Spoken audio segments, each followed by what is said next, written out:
Good morning. So I'm right here at the Palm Beach helping my friends from the Cavallinos right there, 30th anniversary, setting up the Ferraris right on the lawn for the Concourse. We've been here since 7 in the morning. Now I'm gonna have to get busy setting things up, but stick around and check it out.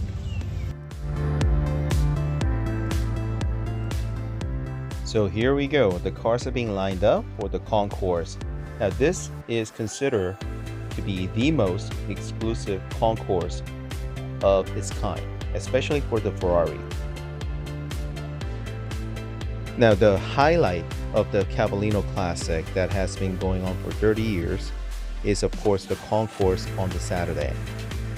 The vehicles are judged on their originality and correctness, and I mean correctness. The judges know exactly what to look for. The score sheet starts at 100 points and then they start deducting every little minute details that are incorrect or it is not part of the car's original design. So it is quite fascinating to see the judging process, and these globally renowned judging panels are the same judges that you'll see at the Pebble Beach Concourse in California.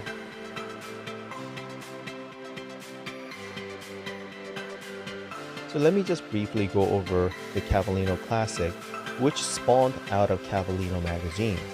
So my friend John Barnes founded Cavallino Magazine in 1978, and it is a bi-monthly magazine, and it is solely dedicated for Ferraris. So Ferrari and Ferrari owners, and this magazine is very special because it indicates these cars' chassis number and all the details, historical details, which you cannot often find on a normal car magazine. So it is absolutely valued amongst the Ferrari owners who have a vintage, classic, and even the modern classic Ferraris.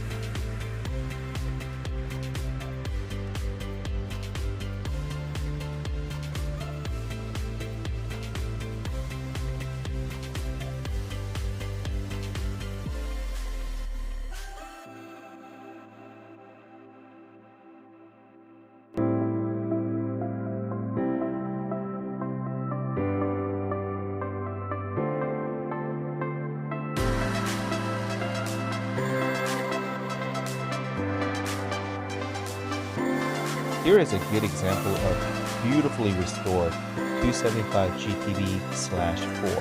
4 stands for 4 King. Beautiful leather, amazing color, and you can literally see every single detail on this extremely well polished car.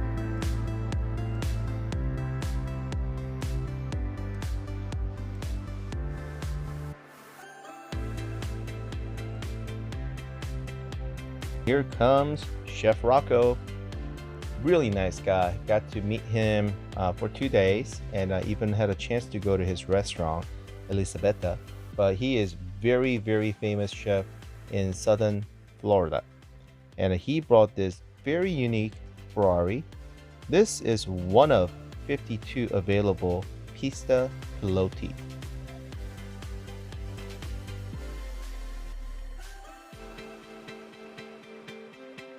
.488 Pista Piloti, tailor-made for everybody that was a challenge driver.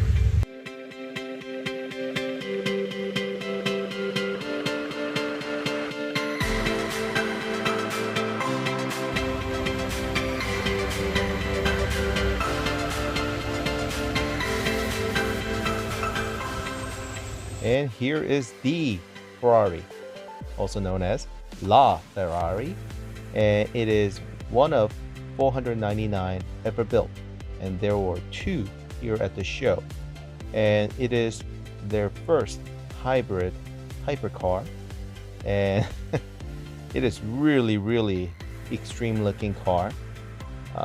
Utilize a lot of the Formula 1 technology, and yeah, followed up by this another radical looking car, sort of a, I don't know, inspired by the old classic racer.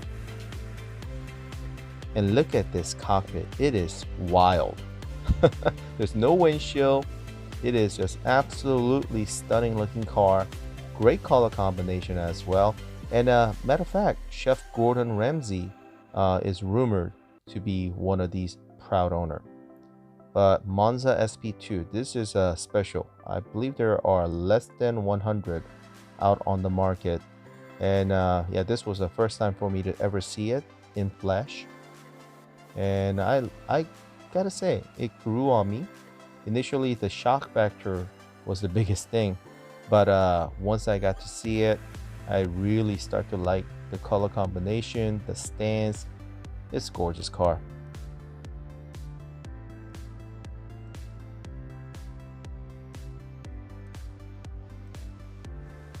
And this had to be one of my absolute favorite.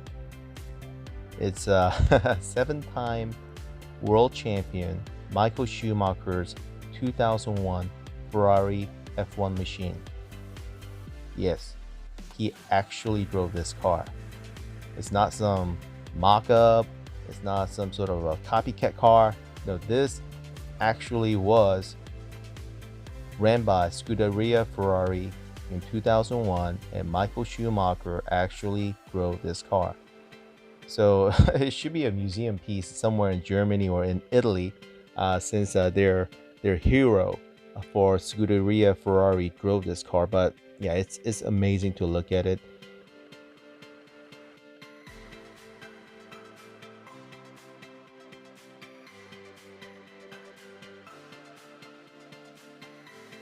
F1 car is so small in comparison to the 2021 regulation Formula One car.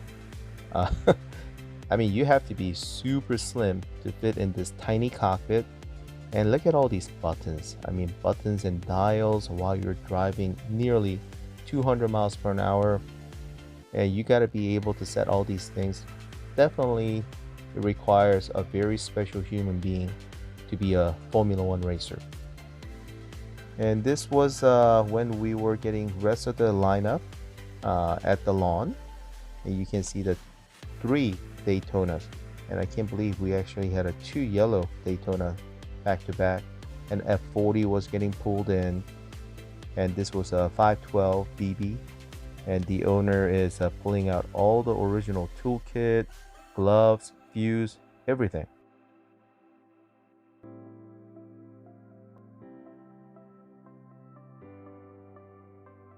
Entire rows of cars to be judged were parked, and they were ready to go. And here is that F50 that I mentioned earlier.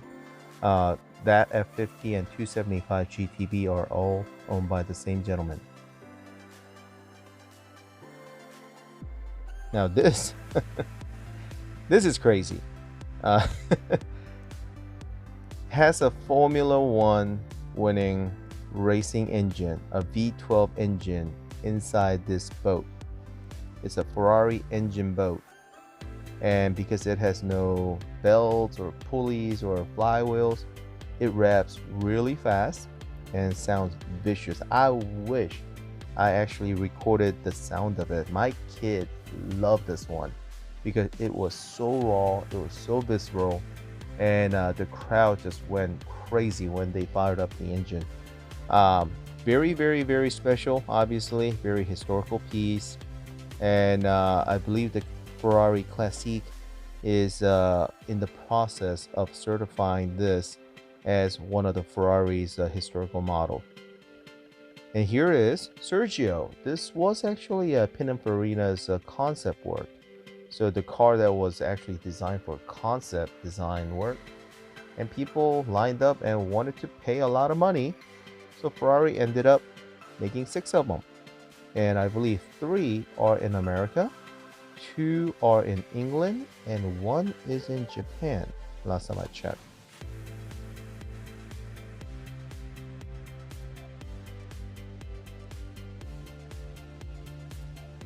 And here is my current favorite Ferrari, Ferrari Roma.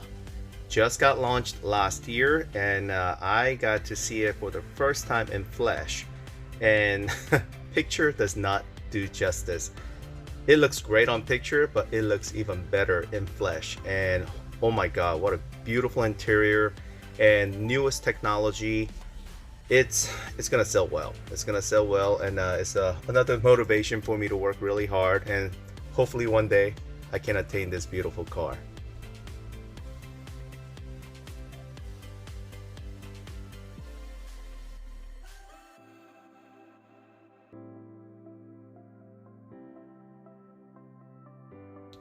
And here it is, the most expensive and fastest currently available Ferrari SF90 Stradale, and it really is an aggressive looking car. It has all these vents and louvers, and it was all designed as a part of aerodynamic efficiency, and really was function over form. Form's still great, but they definitely put a lot of functional works to make this car as fast as it can be, and also at the same time very stable at high speed. Quite pretty in its red color.